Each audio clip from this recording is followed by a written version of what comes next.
We live in this era where, like, a single tap on a smartphone just freezes a moment in time. You point your camera at your friends sitting around a brunch table, the shutter clicks, and bam, you have this perfectly spontaneous, candid memory forever.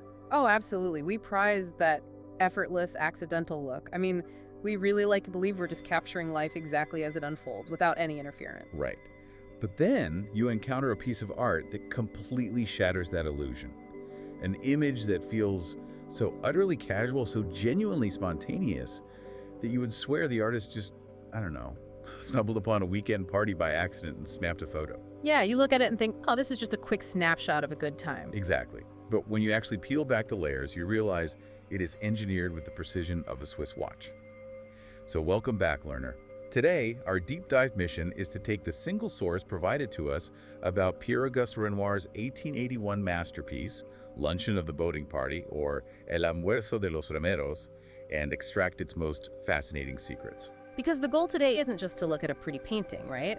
We want to understand its historical DNA, the real people he immortalized in it, and honestly, the technical wizardry behind it. Because while this might look like a simple snapshot of a 19th century weekend party, it is actually a highly calculated, intricately lit masterpiece. Yeah. Okay, let's unpack this. To really get it, we need to know what we're working with here. Right. So our source today is a comprehensive encyclopedia entry that really details the painting's creation.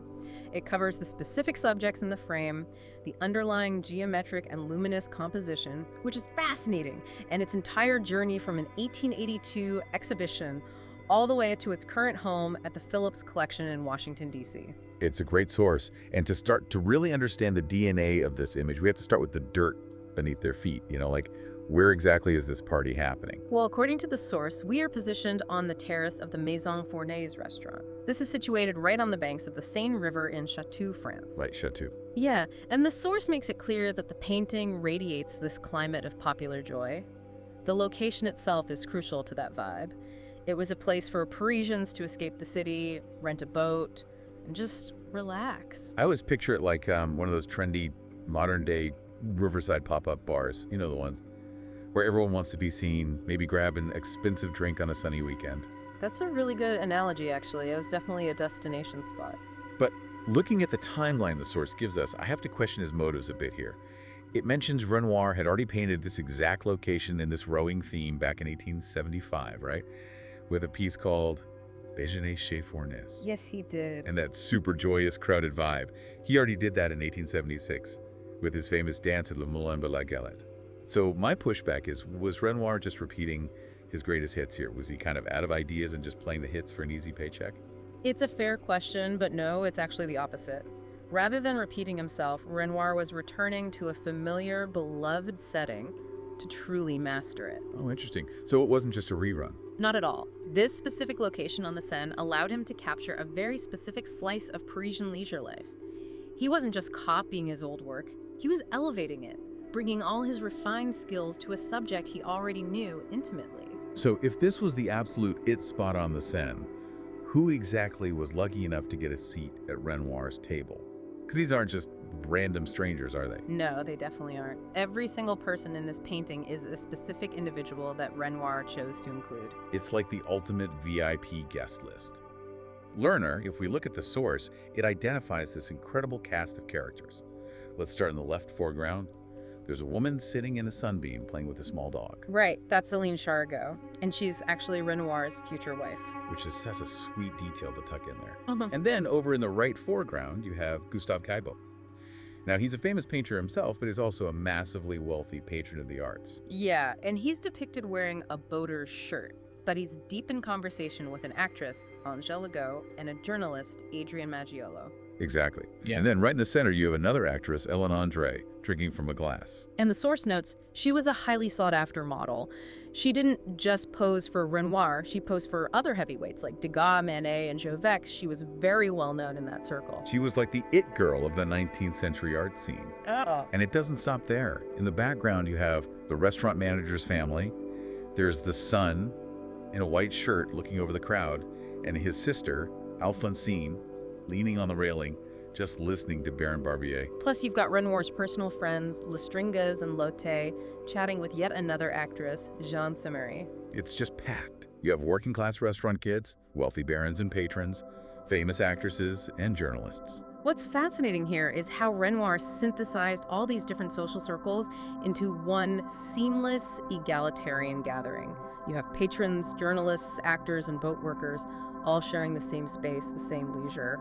It's like a utopian mixing pot that probably didn't happen quite so easily in real Parisian society, right? Yeah. Exactly. It's a highly idealized version of his world. But, okay, from a purely artistic standpoint, that sounds like a nightmare to paint. With so many distinct personalities and moving parts in one frame, how did Renoir prevent the painting from looking like a chaotic, cluttered mess? That is where the technical brilliance really shines. The source breaks down the hidden geometry of the composition. He didn't just place people randomly. He used invisible lines to organize the chaos. Like an architectural framework underneath all the paint. Precisely. There are two main diagonals that structure the whole piece. The first diagonal groups the men in the white shirts, the rowers. Okay, so that line kind of sweeps across the canvas, connecting those bright spots of white. Yes. And then the second diagonal runs from the left edge of the tablecloth straight back to the right background. Wow, so that second line is doing a lot of heavy lifting. It creates this massive sense of depth, right? Pulling your eye all the way back into the space. It absolutely does. It grounds the entire composition. And what I find amazing is what sits perfectly at the intersection of those two invisible diagonals. The anchor of the whole painting. It's the table. Yes, the table with the white tablecloth. Right, and on it is this incredibly detailed still life. The source points out a small barrel, bottles, glasses, and a brimming fruit bowl, all sitting right at the center of gravity. It's a beautiful touch. The still life anchors the human activity. But here's something else the source mentions that caught my eye. It says this painting has a surprising sharpness to its forms, which is actually highly unusual for an Impressionist work. It is unusual. Learner, I want you to imagine a typical Impressionist painting. Usually it's, blurry, soft edges, and entirely about capturing a fleeting moment. So why the sharp lines here? Well, that sharpness is what makes the painting stand out in his catalog. It proves it's not just a quick impression, it's a meticulously structured scene. The source actually notes that the painting evokes elements of Veronese's The Wedding at Cana. Oh wait, really? The massive Renaissance painting at the Biblical Feast. Yes. The Wedding at Cana was one of Renoir's favorites. So he's taking that grand, structured Renaissance style with its sharp, deliberate geometry and adapting it to a profane, everyday world. That is wild. He's treating a bunch of his friends having drinks on a Sunday with the exact same architectural respect as a major religious masterpiece. He really is. It elevates the entire scene. But, geometry and sharp lines are only half the battle here. How do we actually see all these vibrant details? That brings us to Renoir's ultimate parlor trick, the lighting. Oh, the lighting is just phenomenal. I am so enthusiastic about these lighting mechanics because according to the source, the main light source isn't just ambient. It actually pours in from the large balcony opening behind the man in the shirt and hat. Right, the restaurant manager's son in the background. Yep. The light comes from behind him. But wait, if the light is behind him, the people facing us should be in shadow, right? But they aren't. And that's because he's using hidden bounce boards. Yes, it's a very clever technique. It's exactly like modern photography or filmmaking. Renoir is essentially using the white shirts of the men in the background and that stark white tablecloth as literal bounce boards to reflect the sunlight back across the entire composition onto the faces of the subjects. It's brilliant. But I have to push back playfully here. Yeah. So this supposedly spontaneous afternoon drink session was basically lit like a high-end Hollywood movie set. If we connect this to the bigger picture, yes, your analogy is spot on. Renoir's genius was engineering this perfect lighting setup, but making it look entirely natural and effortless. He hid the lighting equipment in plain sight. He just painted it as shirts and tablecloths. Exactly.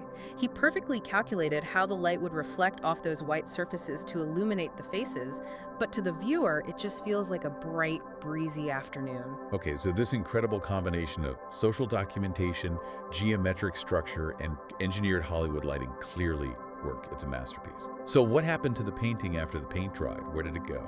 Well, the source details a pretty fascinating journey. It debuted at the 7th Impressionist exhibition in 1882. Okay, so right away it's being shown to the public. Yeah, and then it was purchased by the art dealer Duran Rule.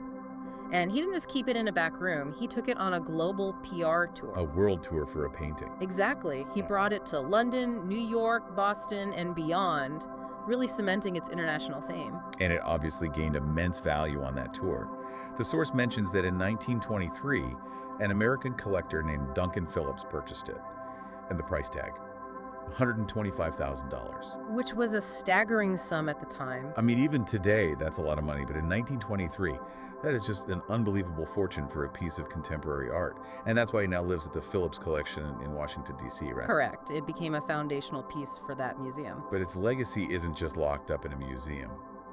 I love this fun fact from the source. The painting actually played a starring role in the beloved 2001 Jean-Pierre Jeunet film, Amélie or El Fabuloso Destino de Amélie Poulain. Yes, the Glassman character who obsessively repaints it every year. Right. He focuses specifically on the girl drinking the water, Ellen Andre. It just proves its enduring cultural relevance. We are still obsessed with it over a century later. So what does this all mean?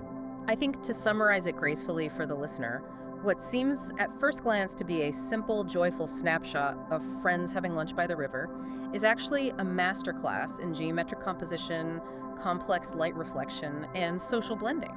He constructed a completely artificial perfection and sold it as a casual Sunday. He really did. And that brings me to a final thought I want to leave you with today. The source reveals that Renoir used his future wife, famous actors, and wealthy patrons to stage this scene, and he engineered the light perfectly off their white shirts to illuminate it. The invisible bounce boards. Right. So next time you see a candid photo on social media that looks perfectly joyful, well-lit, and spontaneous, ask yourself how much invisible structure and artificial reflection went into making it look that natural, because Renoir was doing it centuries before the smartphone. Oh, wow. That is so true. We're all just trying to paint our own little boating parties on social media. Well, learner, thank you so much for bringing us these incredible sources and joining us on this journey. We invite you to return for our next deep dive, where we'll unpack another fascinating piece of history together.